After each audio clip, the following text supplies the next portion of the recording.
couple notes from people. Welcome to our panelists, or to our panelists and to our attendees. Thank you all for your patience as we learn how to navigate some new Zoom technology. Maybe it's not new, but it's new to me. Glad that you're all here. We'll go ahead and get started as folks trickle in. Thank you so much for spending your late afternoon and early evening with us. I appreciate those of you who attended the main panel a few minutes back and heard from Governor Cox and from Bill Krim. And thank you so much for attending this session, this breakout session on early literacy. My name is Amy Ahrens-Terpstra and I work at United Way of Salt Lake, and I'm going to play the role of moderator for this session. Just a few quick housekeeping items as we get started.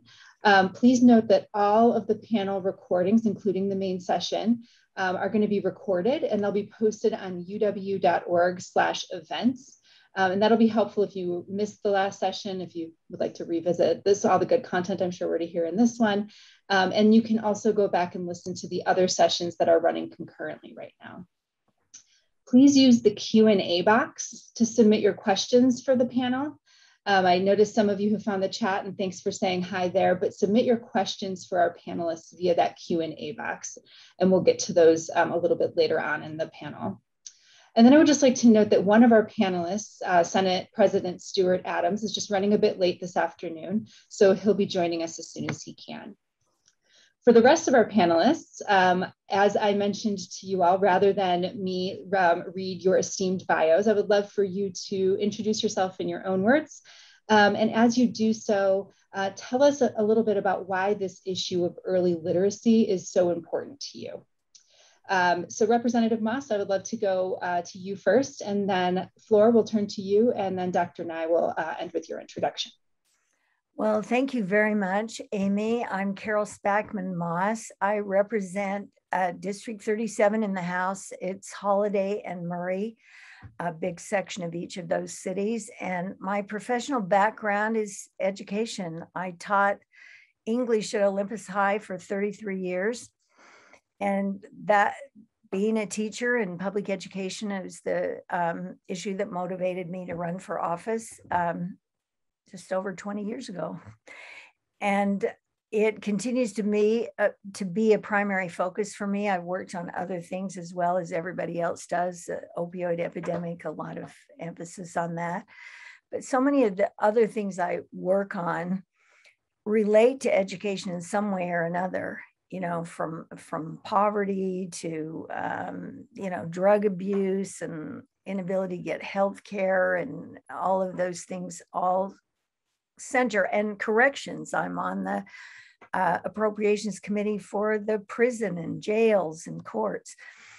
And so how does early literacy, how do I relate to that? Because I taught English, sophomores started in 10th grade then. And I taught all levels, and my latter half of my career, all AP and honors. And so I saw kids from regular English who struggled with writing and reading, and how it inhibited them, not in that subject alone, but every other subject. Science, even math, people think, well, you don't have to read, you just have numbers. You have to read instructions, you know, we call them story problems. They probably have other names. But the kids who really have succeed in high school and go on to college are excellent readers. And it starts before school, before even preschool. Early literacy is about, for kids, is learning sounds. It's knowing how to turn a page, how you hold a book. Those are all early literacy skills.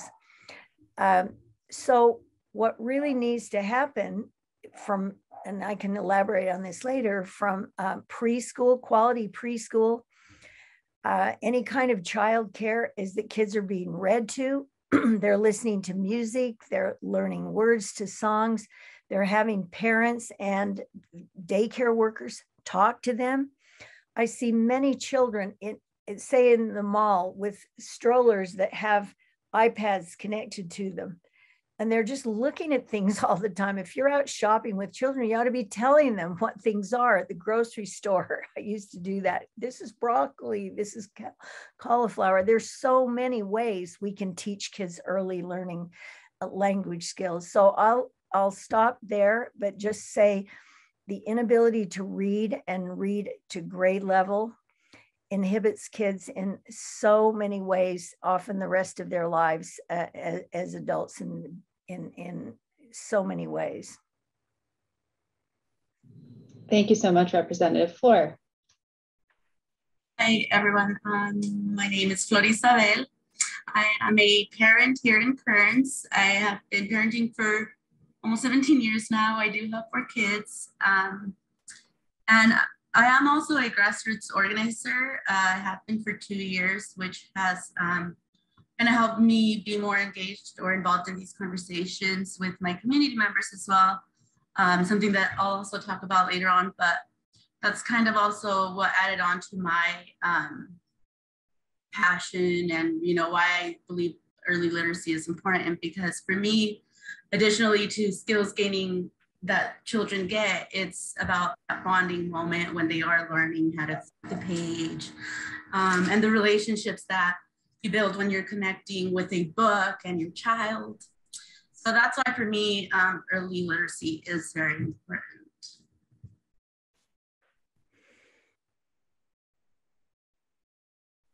Thank you so much, Flor. And Dr. Nye, would you introduce yourself and talk a little bit about your passion for early literacy?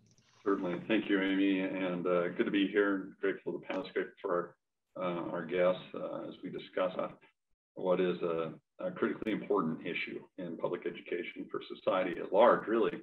And so for me, I've been in education for 20 plus years, and over the course of that time, at various levels, this issue of literacy and English language arts proficiency is a common thread throughout that determines success and opportunities, if you will, of a child. And so simply, but literacy is that, well, it's a gateway that makes all other learning possible. And conversely, illiteracy compromises whatever opportunities an individual may have that would lead to a productive life. And so we think about what early literacy means. A superintendent looking through it at that lens, that early space really sets up an opportunity for children to be successful throughout their secondary, I would say, their K-12 experience and post-secondary opportunities. So looking forward to diving into that a little bit deeper. Well, I can't thank each of you enough for being here and for being willing to share your time and your expertise with us. And I appreciate that you've all just spoken to the importance of early literacy in the context of the broader educational experience and really how it's foundational. And, you know, one of the things that we know from our Utah State Board of Education data is that over half of Utah third graders do not read on grade level by the time they hit that benchmark year of third grade. And we also know that there's a really big disparity. There's a 15 percentage point gap in early literacy for low income students and a 20 percentage point gap for students of color. And so I would love to hear from each of you, what do we know about why that's the case? What are the barriers to 100% of Utah students reading on grade level by the time they reach third grade? Maybe we can start with you Dr. Nye. And you touched on some of those things. First of all, that hearing those numbers and understanding what the reality is of that should spark a sense of urgency, regardless of your professional pursuits and aspirations, ambitions, your political, your home. There's opportunity that we have in the state to improve, and there's a lot of obstacles that get in the way. What we're looking for is what are those opportunities and eliminate some of those barriers. Amy identified one of them is how are different student groups experiencing education in our schools, and where there's gaps, opportunities for us to look at what the differences are and why they might exist. And sometimes it is the reasons for them are as numerable as the number of people that we have who find themselves in those situations. So it really is identifying what the opportunities are for children, specific children, particularly those that may be struggling, looking at different student groups and populations as they're experiencing public education and those outcomes. and identifying opportunities to remove whatever those barriers may be. Whether it's, you know, in that 0 to 3, that birth to 3-year-old space, that pre-kindergarten space, kindergarten, and what interventions follow. But there's opportunity that we have as a state collectively. But anytime, and I'll just say this at the onset, right? Anytime we start looking at those numbers, I would just challenge everyone to put a face of a child behind those numbers. And then it really becomes real as we identify what needs to occur and when, and sooner than later. Thanks, Rich. Flor, could you speak to that from your perspective as a parent, and as a parent who has shepherded many children through the early literacy years, and from your perspective as a grassroots organizer, what do you see getting in the way of 100% of kids in Utah reading on grade level? So right now, one of the main things, well, there's a couple of stuff. I think the pandemic has also kind of made everything a lot worse and highlighted some bigger challenges. Some of the stuff that I personally have a challenge with, and I think it's for many of our parents around here, is navigating technology, or just the simple fact of having that technology, because it can get expensive.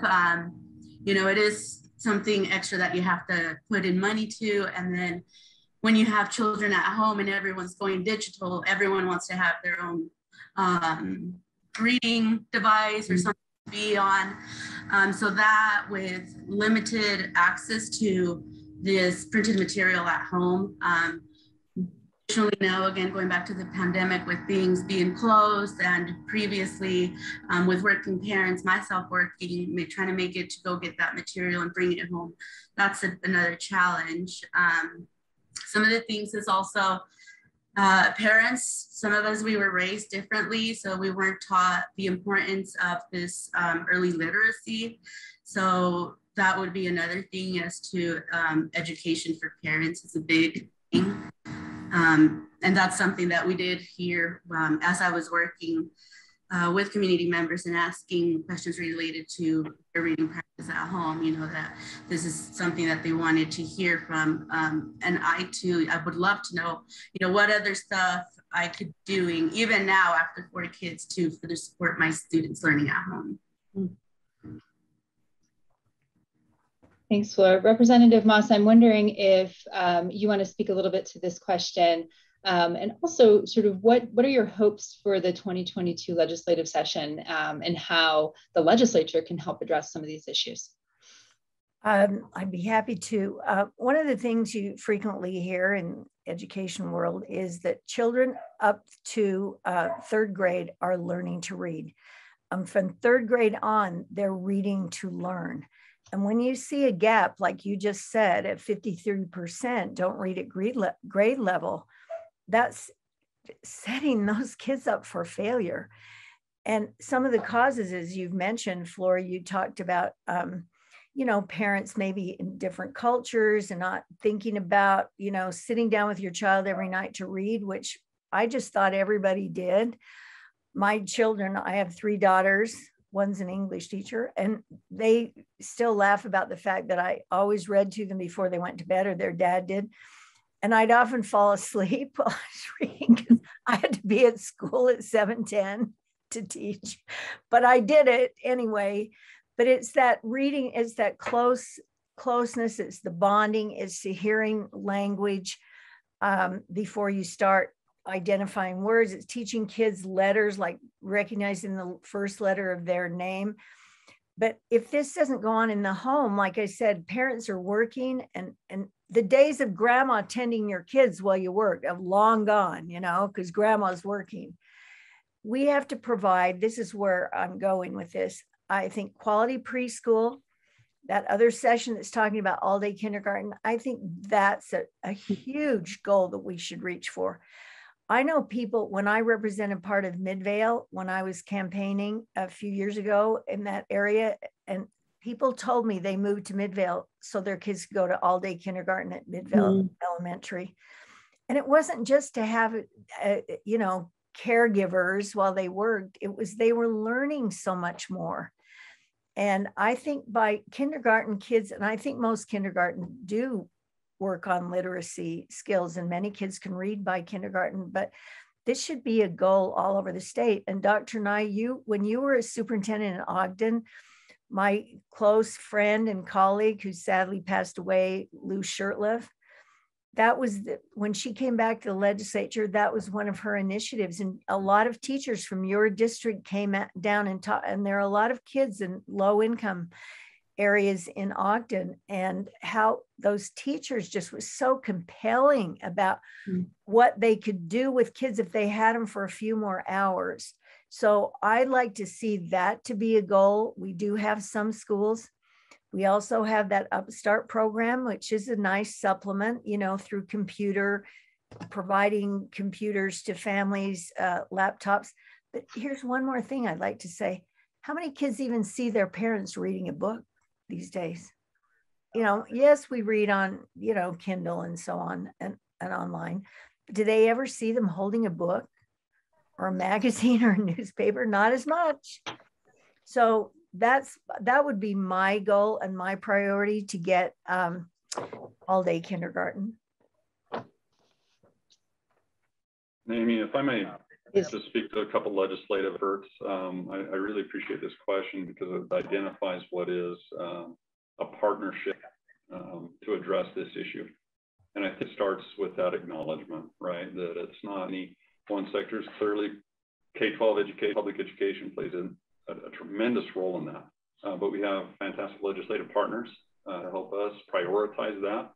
And so our lawmakers really, as they look to allocate different funding or different line items or different opportunities, they can, as we looked at this session, as there's already been a couple bills and Representative Spackman brought them up that prioritize that, it just needs to be an ongoing and a consistent effort. I think legislation that provides opportunities or incentivize more of the community partnerships will be a tremendous benefit. As communities rally around this literacy opportunity, we talk about incentivizing teacher preparation programs in higher ed. And what does that look through that legislative lens, where they're prioritizing literacy and providing those resources in teacher preparation that focus even more, I would say, even more on that building that teacher's capacity to teach reading. And I would say to intervene or provide interventions when a child doesn't know how to read, right? So having taught in secondary, it was very apparent that we needed some reading screening opportunities to say, all right, where are students struggling with the science curriculum that I'm teaching? And is it more a function of whether or not they understand science and my way of teaching about it, of course, as I look into it, but also how much of the content are they being able to access?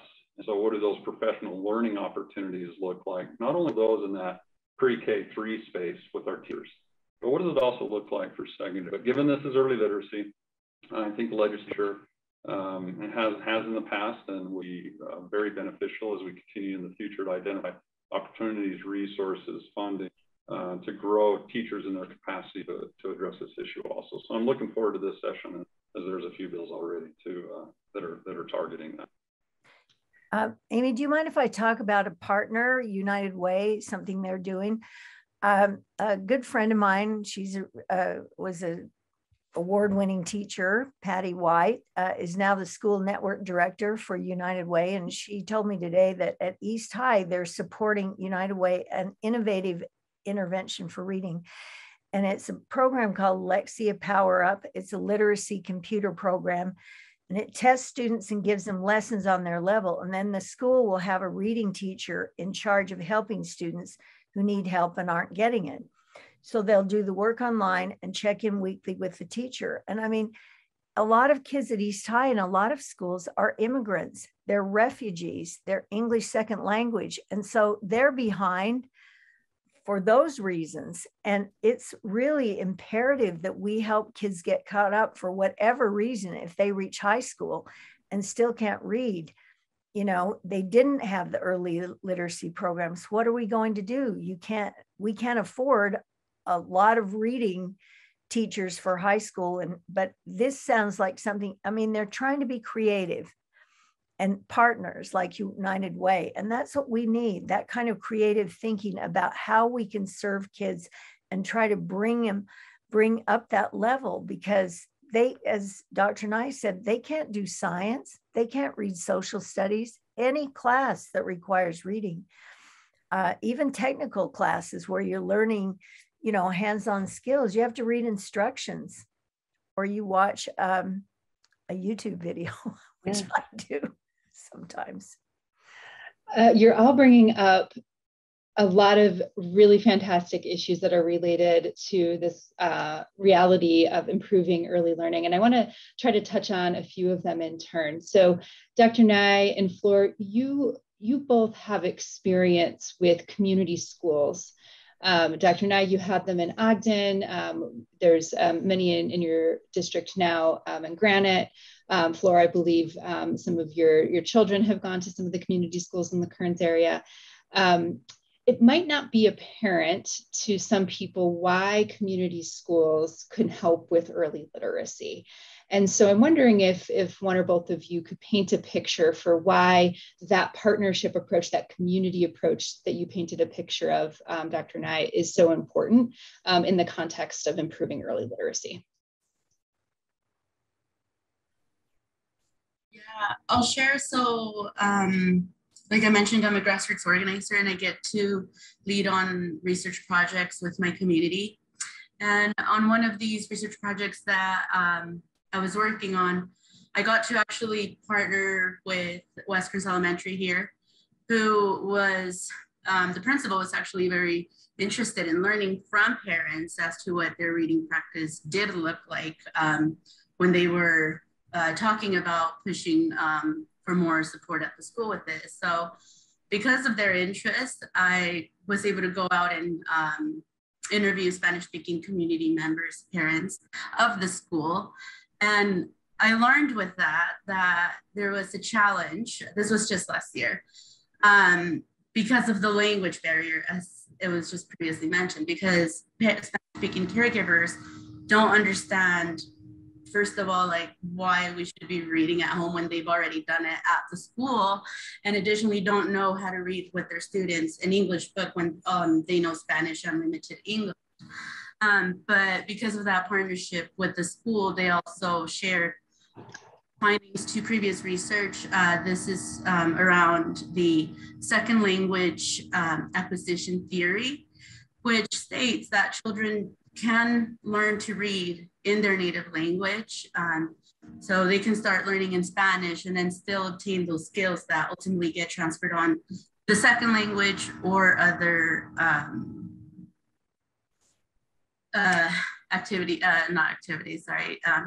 things in school. Mm-hmm.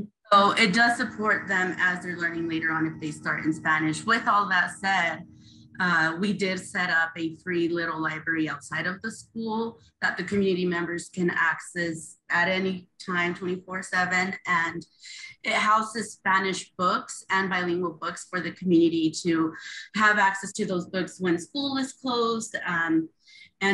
So kids can have a little bit more interest in that reading with books in their language. So they're also being supported. And I went back and heard from them that they were, very grateful for this, because as one parent mentioned, now the parent, the spouse in this family, as they were speaking, who never really sat down because it's not in their culture for the man of the house, the spouse, to sit and do homework. He was now sitting and reading with the child because it was in their language. Thank you, Flor. I'd like to just take a quick pause to recognize Senator Vickers, who's joined us. We're incredibly lucky to have him here. President Adams sends his apologies, is not able to make it, but somehow magically in the span of several minutes lined up Senator Vickers to be here. So we're incredibly grateful for your time, and might just welcome you to quickly introduce yourself and say a little bit about why early literacy is important to you. Well, thank you. Yeah, Senator Evan Vickers. I'm the Senate Majority Leader. So, yeah, President Adams, I apologize. I spent 15 minutes trying to figure out the technology to get on. So, but yeah, so with our children, reading has been a very important thing. We've noticed that where we read to our children. Now it's with our grandchildren. We've seen some prime examples with some of our grandchildren working with Upstart, getting early reading and early math. And it's made a huge difference as they've progressed through school, to the point that the kindergarten teacher was next door neighbor to our daughter. She said, well, I go into kindergarten and say, well, okay, if a kid asks me how to do something, I say, if I can't take care of it, I tell him to go talk to Wyatt because he can read the instructions. So those things make a huge difference, that reading. And I know that Senator Milner is a big fan of third grade reading literacy. And I don't know of anything that can make a difference in a person's life than being able to read at an early age. Welcome to our panel. Thank you. Dr. Nye, I'm going to turn back to you quickly to carry through the thread that Flor started us on and talking about a community approach and community schools and their contribution to early literacy. So anything you'd like to add? Yeah, I would just say in terms of that community school model, right? Every school would have as well as our community school is a community school coordinator. And their job function really is in their title. They're coordinating what resources a family may need to provide that for the home, right? It's bettering the home, it's bettering the family, it's bettering the children in that home. So when the child is at school and the teacher is engaging with that child, they're really focusing on the core of academics. And some of those being pieces are really facilitated through that community school model. The family is able to get to food security. They're aligned with the Department of Workforce in providing those opportunities if they need medical or dental or food, like clothing, whatever it may be. They're able to help organize that. And so the teacher, when that child is coming to the classroom, that child's ready, having some of those other needs met to learn. And the community model really is an acknowledgement that, one, the school serves as that hub of the community, right?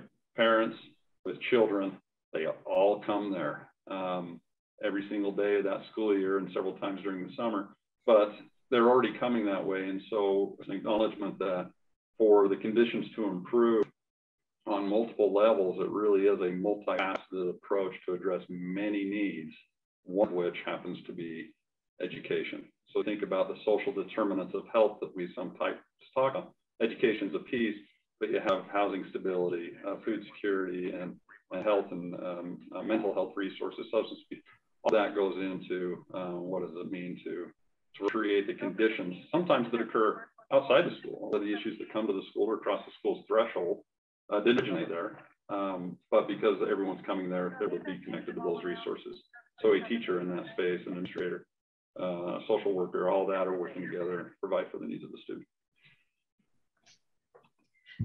So Senator Vickers, Representative Moss, this question that's coming in from the audience might be directed at you, although Dr. Nye, I think you might have some insights here too. So somebody's asking if we know of any of the details of legislation being considered this session, knowing that Senator Milner's passionate about it, as somebody referenced. And what can you say about how that legislation that's being considered might help improve early literacy? I don't know, Representative Spackman. I know that Senator Milner is working specifically on some third grade reading legislation. Unfortunately, I don't know the details, so I apologize for that. I don't know those details right now. I'm sorry, I don't know the details yet either. I haven't seen that legislation. I hope to see it soon, but my former colleague, Representative and then Senator Karen Morgan, worked on that for a long time. And that's been, 7 or 8 years ago.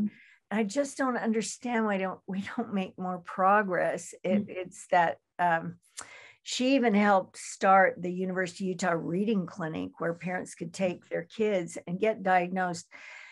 And this is one thing I wanted to point out, that some children who have learning disabilities are just get behind, they're just lost and they get further behind because the testing we've been doing is not identifying whether it's dyslexia or whether I had a grandson that had ADHD and he's a good reader, but his inability to focus. I mean, we have to look at the whole child, and some of those barriers are really have to do with, you know, the brain and connections and so on that can be remedied, I believe.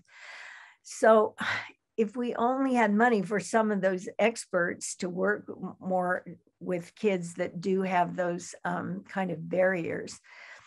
But this goal to get kids reading by grade level to grade 3, I don't know why we haven't made more progress. There are a lot of things you can say.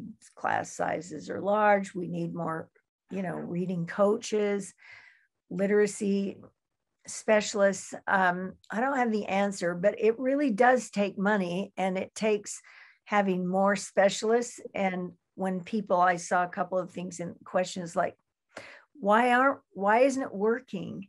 And I do think our universities that are preparing teachers, I know they work on those things, but we do need to have more specialized training, I think, to really address that, because it's a brain skill. And if there's something that's not working in the brain, that's also going to hold kids back.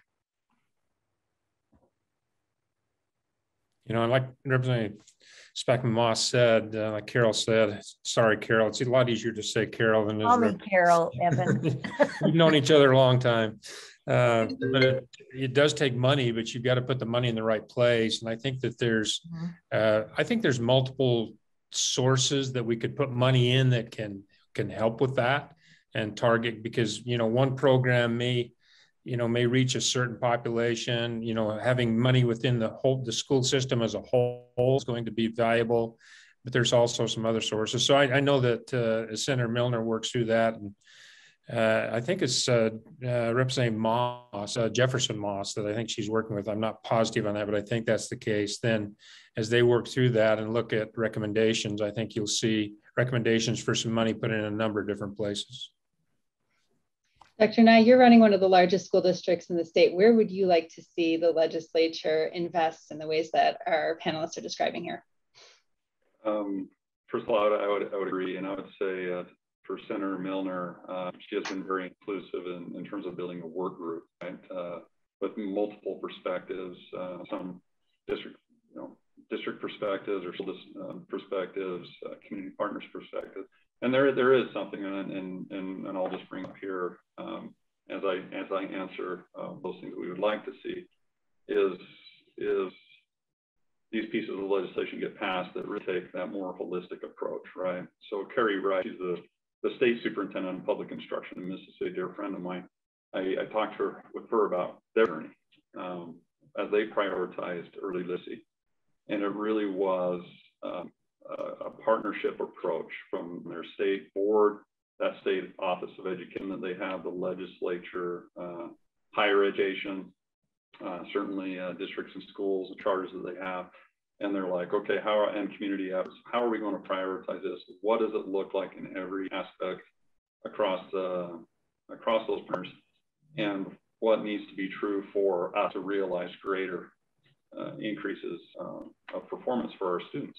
And that's what I see Senator Milner's bill really doing. It's taking a look at higher ed, what opportunities exist there, taking a look at community partnerships, taking a look at districts, what we need, and schools, right? And those charters, what do they need in terms of prioritizing on how might we look maybe a little bit differently, even as we budget locally as a superintendent, one of the largest districts. How do we align our budgeting efforts according to those priorities? And there's opportunity for us to even look at resources in that. How do we expand those things? But I think in terms of legislation, what Senator Mill's been working on, I believe it'll be numbered very, very soon. And everyone's going to have a great opportunity to take a look at that and see for what it is, that more collective effort at addressing this issue that spans not just one entity's or agency's responsibility to do this for our state. Things like full day kindergarten, as I can appreciate, right? So when I was in Ogden, the superintendent up there, we had multiple sections of half day kindergarten and started comparing our data and said, all right, for all the students that are experiencing full day kindergarten, and it does look a little different than half day, right? How are they performing? And what we found is for the students that were starting in full day kindergarten, started lower on multiple measures academically than their half-day peers. But by the end of the year, and the theory, the hypothesis would be that theory action would be that if they spend more time with their teachers, engaging in that curriculum with that instruction, with that care, that they would do better. And they did at a statistically significant level at a high effect size. Children that do full-day kindergarten perform better. So those efforts in the legislature we're seeing right now, I fully applaud because we do see the benefit to the child.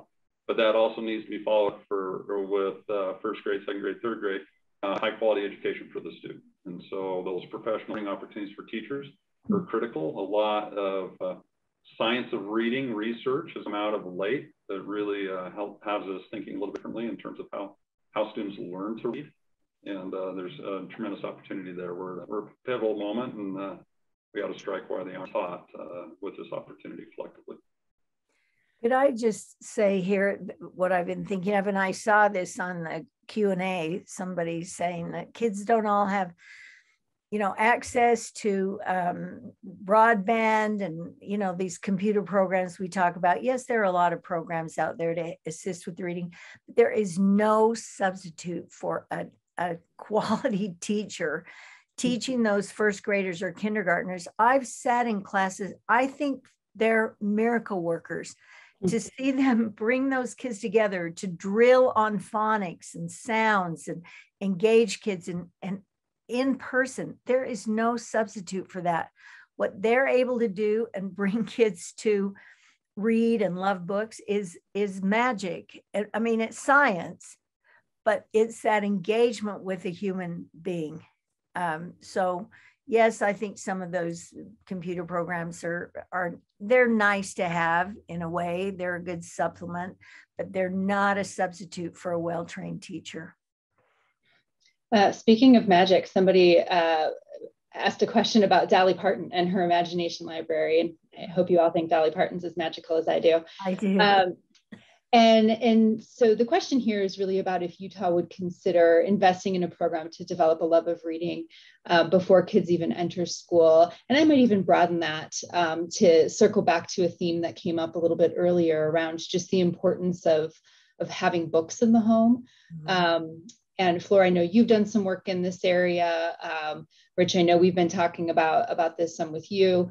Just speak a little bit to the importance of that, the importance of multi-language books, and how that can play in conjunction with that effective classroom teacher that you're speaking about, Representative. Anybody's invited. I think it's critical to get books in the home, and we ought to be able to figure out a way. I have a good friend who has a charity that provides books for kids in Uganda. And she posts on Facebook all the time. She's an amazing person that started, food banks and schools and so on, Kids Eat. But now she's got this program providing books. And that's wonderful. I applaud that. Why can't we do something here? I'm sure there are a lot of kids that don't have books in their home.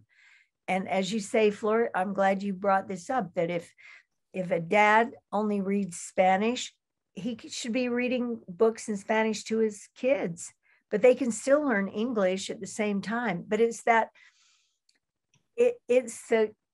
interaction with another human that's really important. And then they read on their own to see kids getting to 5th and 6th grade, and then they pick books and they're reading silently.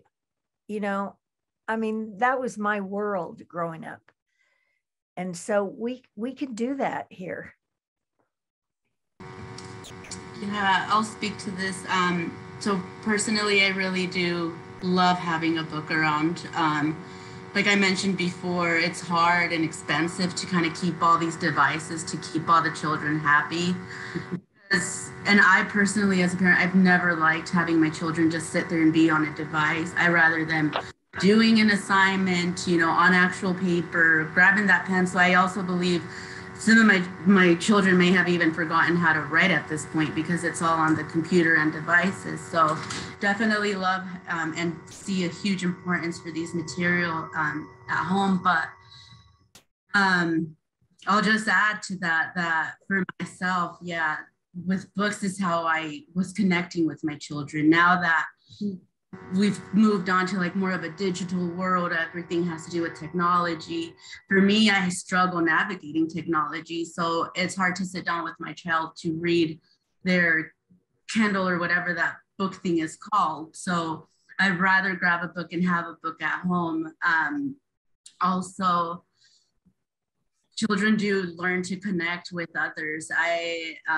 There was many occasions until now when struggling with like health issues. There's books that children or that have been written about families, you know, and this helps you connect with your child and other people around that, you know, may not even be near. So definitely see a huge importance and would advocate more for those Spanish books to be available in these schools for more parents and students, because also going back to that, yeah, I would have loved to learn or to be able to know that I could have read in Spanish instead of forcing English, which I am very grateful to my parents for. You know, I am bilingual, but it was a challenge and a hard then to have to learn my native language. That's something that I want my children to also carry on, is their native language and the love for reading, which I don't read anymore. But when I had the chance, because my children were younger and I would read to them before bed every time, it became to the point where they were assigning books to me. I have a list of favorite books. So yes, I see a huge importance in having material at home. And I might just add, we see a tremendous opportunity for books at home for the summer. And what we see, and it's referred to as that summer slide, right? From that period in May till August, where students aren't picking up material during that summer, that it really has a negative impact on how they start in the fall. And so we look at in districts opportunities to create those resources, provide those literacy occasions, working with community partners to promote reading at home in summer. We see tremendous benefit where students do that, and where they don't, it really is an uphill climb. And some research has suggested that if they're not reading, their third grade summer, their fifth grade summer, the fifth grade, the effects of those become cumulative, and really begins to compromise how they access the curriculum during the school year for not accessing it during summers. You know, a lot of you are hitting on, that we haven't addressed it directly, you know, obviously the pandemic and its impact and how it's exacerbated some of the issues like summer slide or like learning slide, like technology access. And I'm wondering if we could talk a little bit more directly about that. I'm curious for each of you, you know, the pandemic's had this crisis level impact on our education system. And what have we, the adults associated with the education system, what have we learned, or what are we learning that we should carry forward with us as we think about efforts to improve early literacy in our state?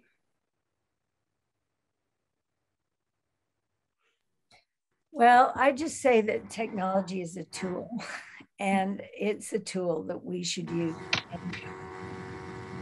Being able to do online learning at times in a crisis is something that, you know, is better than not having any school at all. But and you mentioned your kids, Flor, didn't even know how to write, perhaps because they're always typing. Well, I have a grandson who's 20, and I gave all my grandkids Christmas cards and with a check, but I wrote to each one of them something personal. And I said to one of them, did you read what I wrote? Because I saw him just open and go, oh, thanks. He said, well, I don't read cursive very well, Grandma. And I said, what? And he said, well, we didn't have to write cursive after like whatever grade, they stopped teaching it. And so he can't even read, an adult like my age who writes cursive still. But as the years went on in my classes, my students in AP, even when they write for exams, they write in block letters. They don't write cursive. Now, I'm not here to say that, but there's something about writing cursive that also is a brain connector, you know, learning. But I'm just saying that there is something lost when everything's, you know, online. And I think just the fact that you're holding a book in your hand And when I read books on Kindle, I'm constantly going back and forth and checking my email. I don't read on Kindle, I read on my iPad, but they're, through Kindle. But I'm forever being distracted to see if I've gotten an email or to see the latest news.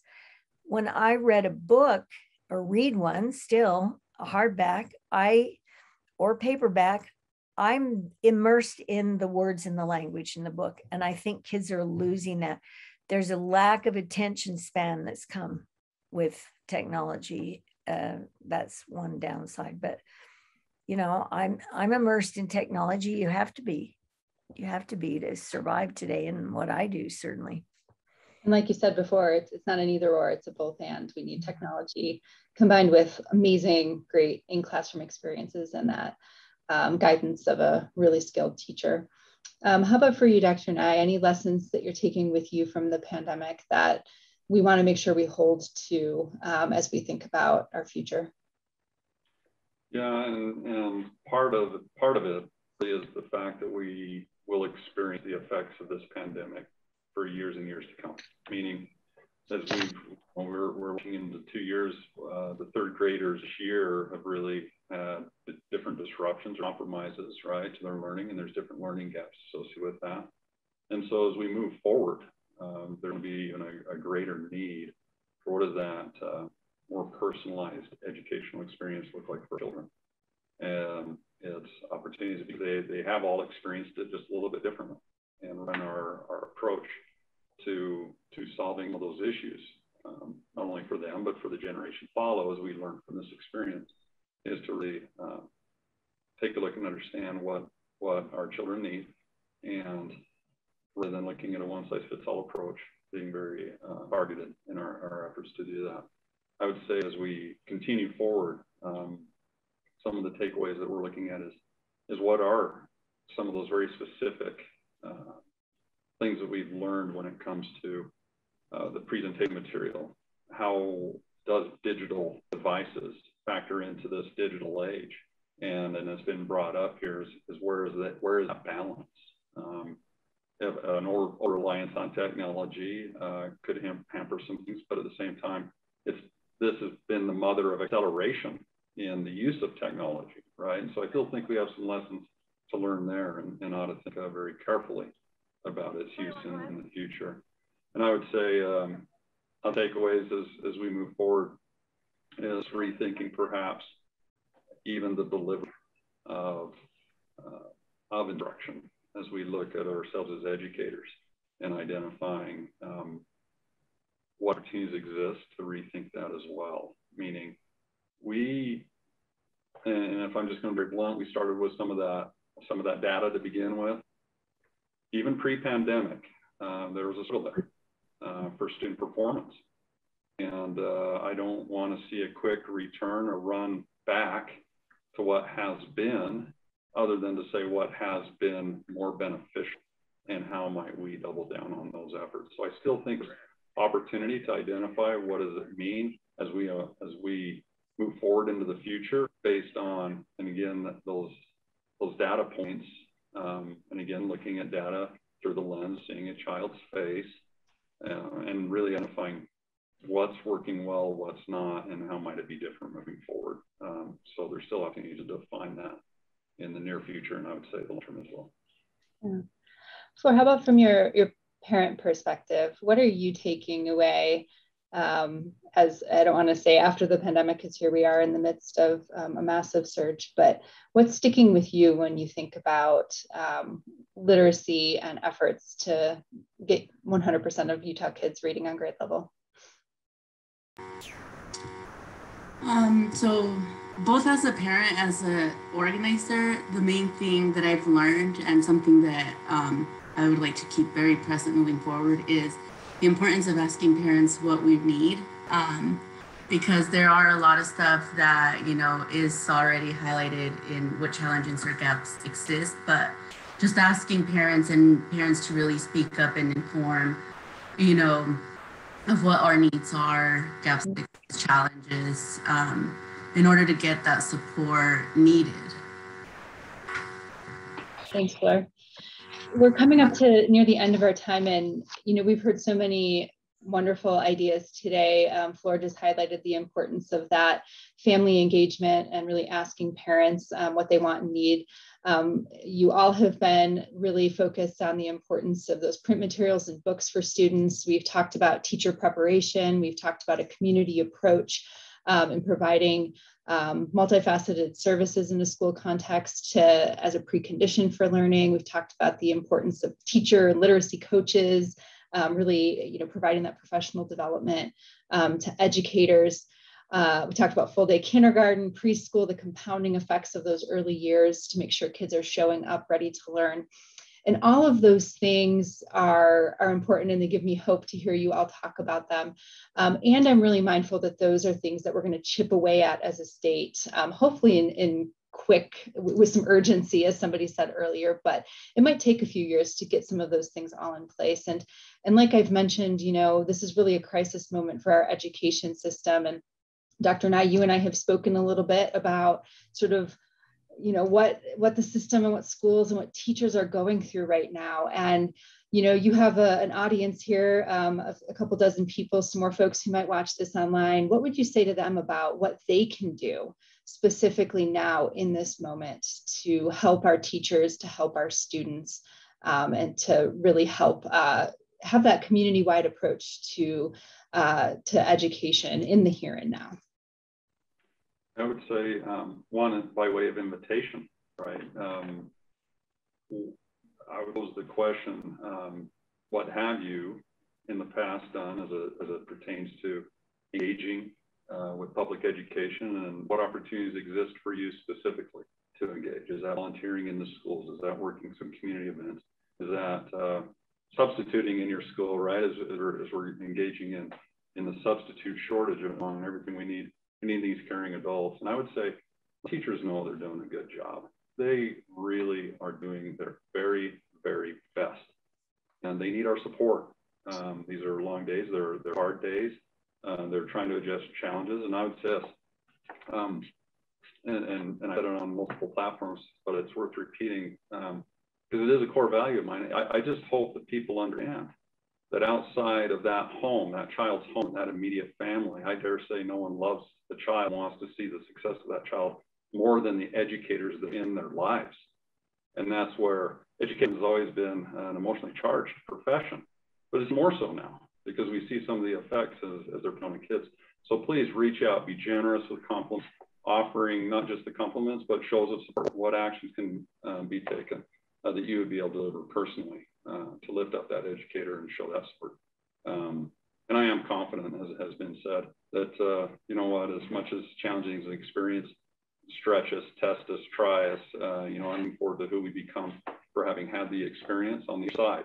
If there is to that degree, if I dare say, there's a time when we will emerge, and I'm confident that we will. We've heard opportunities and some optimism around that. But I think just one more plug, as we've understood it, have a lot of opportunity to improve those outcomes for our students. And at the end of the day, we have to keep those promises to children that we will help them be literate by then they exit third grade. I mean, that's a promise we make to our children, and there's opportunity to keep that in different ways. So thank you for giving the opportunity to just at least speak my piece about that, maybe get on my soapbox just a little bit more about how much we appreciate educators and work with them. Thank you. Those are motivating words, Dr. Nye, thank you. Representative Spackman Moss, I'd love to give you a final inspiring word as well. And it looks like we might have President Adams after all, so maybe we'll finish out with a word or two from him. Okay. Oh, thank you. And now you all know why I so admire this man. And I'm very happy he's the superintendent of Granite School District because he cares about teachers and he cares about kids. And I would echo some of what he said, but I was fortunate to have engaged parents those years I was teaching. And today, unfortunately, there are parents who are critical and trying to tear down. And that's my big concern. Instead of getting books into kids' hands, there are people trying to take books out of the library. And this business about criticizing what you know, what are teachers teaching your children? This fear mongering. Instead of supporting teachers and how can we help you? I know with the pandemic, we've lost the ability to have volunteer readers. Look at all the grandparents that used to go into classrooms and bond with kids and sit and read with them. I don't think we can do that now, Dr. Nye, can we? I mean, you can't just easily have reading volunteers, but I hope we can go back to that time, because it takes a village, as they say, or a community. But parents, be good to teachers. They're stressed. They feel undervalued. There are people that are leaving the profession and they've just been in it a few years and they had all this promise and all this training, and they're saying, this is too hard. Yeah. And everyone's criticizing what we do. So give them some grace and offer to help. Be engaged in your kids' learning, but that doesn't mean looking at everything with a negative eye. Yeah. So that would be my advice. Thank you. President Adams, thank you so much for joining us. I would love to invite you in our last minute here to tell us a little bit about your connection to early literacy and close us out. Yes, and again, I just, sorry I'm late. The session starts in a week and I really apologize, but I just wanted to jump on because I so much appreciate United Way and everybody involved with United Way and what they do for the state of Utah. Early literacy is essential. Upstart, we've seen some great rewards from Upstart Pre-K, from the brick and mortar pre-K that the United Way has instigated. And when kids get the ability to learn early, I've seen it in my own family when they enter kindergarten, it not only changes their academic trajectory, it changes their self-esteem trajectory. And the self-esteem is more important than I think the academics, especially in young children. Senator Milner's pushing, and I wish she could be here, early literacy, especially reading in the third grade reading, improved third grade in reading. 50% of Utah students are not at grade level in the third grade. We can change that in Utah.